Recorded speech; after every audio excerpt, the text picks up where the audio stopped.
Welcome back to the Knowledge Hub podcast.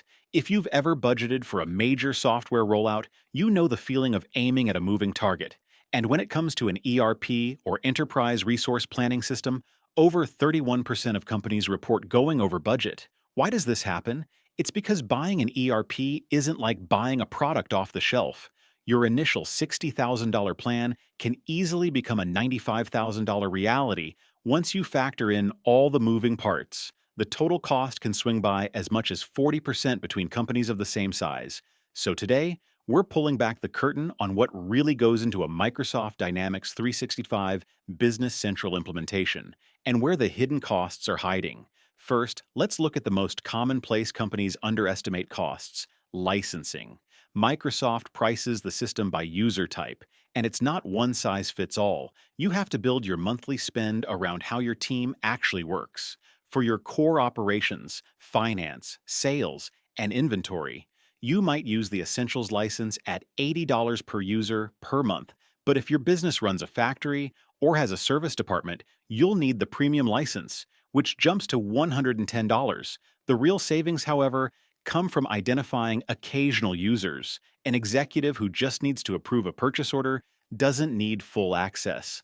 They can use a team member license for only $8 a month.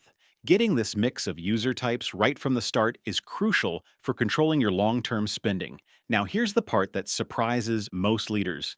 The software license is often not the biggest part of your bill. The implementation services can account for anywhere from 45 to 65% of your total investment. This is the human effort required to make the software actually work for your business.